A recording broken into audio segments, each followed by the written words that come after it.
Today we're going to go over some foam roller exercises that are really geared towards opening up the pelvis, getting some more flexibility through your core, and as well helping with the mid-back to actually open up from that flexor dominant position we get stuck in, that closed position, to opening into extension. Much better for the spine and much better for body's balance and the overall function of the nervous system. So let's get started. The first thing we're going to do with the foam roller is to roll out the IT bands, which travel from the top of the hip down to the base, down to the bottom of the knee. Drew's going to go ahead on her side. Most important thing is to get the body in a straight plane this way. So very similar to a plank. It's just you're going to be applying the pressure of the foam roller at the top of the hip, and Drew's going to go ahead and start to roll down to about the midline of the thigh. So with this, you're going to do about 10 reps of up and down. If you find a tight spot in the muscle, then of course feel free to spend a little extra time on that. After you do the top 10 strips, then go to about the middle of the leg, and you can work the rest down to the knee. Now make sure you don't go past the knee, because that can easily lead to injury if you put too much pressure on the joint. Again, do about 10 unless you find those tight areas. You can do a little more work, and obviously do both sides. Okay, the second exercise we're going to do is for the quads, which is the front of the leg. Drew's going to go ahead and put pressure on her elbows. The weight is going to come through the front of the leg, and she's gently going to roll up and down in the top and middle part of the quad. She'll do about 10 strips. Again, you can alter the angle of your hips in order to get different areas on the quad. But the most important thing is to find those areas that are tight, roll through them, and let them break up. After you've done the top midline, then you can go from the midline down. Again, make sure that you don't cross the knee, because you can do injury to the knee itself. Okay, obviously do both sides as well. The third exercise we're going to do is for the hamstrings, which is the back of the leg.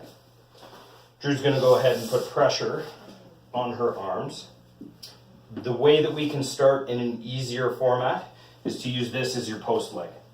The weight is going to go through the back of the hamstring, and she's gently going to roll just as in the other exercises for a count of approximately 10, unless more needs to be concentrated on in a specific area. If that feels like there's not enough pressure into the hamstring, what you can do is take your post away, cross it over the other leg, and then you'll have more weight going into the hamstring. Okay, again, 10 rolls at the bottom, 10 rolls at the top, and complete that on both legs. The last one we're going to do is for your glutes. And what Drew's going to do is go ahead and just sit on the foam roller itself. She's going to use her shoulders and her arms as the base. We're going to cross one leg over the other. You're going to tilt slightly towards the foam roller and the side that you're rolling of the crossed leg, and you're going to roll up and down in the glute area.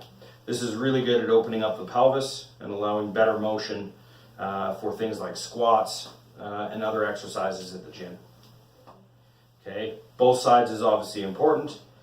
And again, this one you'll definitely feel. There's lots of areas you can get into with this particular roll.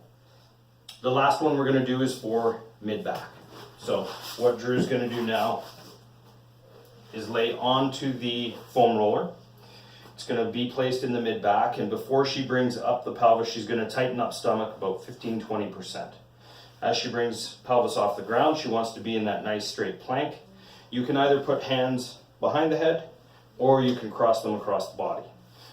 We'll keep them crossed in this instance. Again, what you're going to be doing is rolling from the top of the shoulder blades to a maximum of down to the bottom of the rib cage. Don't go above or below that, because you'll either put too much pressure into the neck, or if you get below the ribs, that can cause some issues with the lower back. Roll as long as you want on this one, but the general rule is 10 to 15 strips at the top, and then from the middle down. Okay, the last little bonus that we do is just to relax after you've done the foam rolling exercises. You're going to lay the foam roller parallel with the body, and you're very simply just going to open up and extend the body. Because again, we get so caught up in being flexor dominant. By laying on your back, allowing the arms to relax, and allowing the spine to open, it engages the nervous system to fire in that area, which is very important. If you have any questions about these exercises at all, please contact us at Douglasdale Family Chiropractic. Otherwise, we'll see you soon.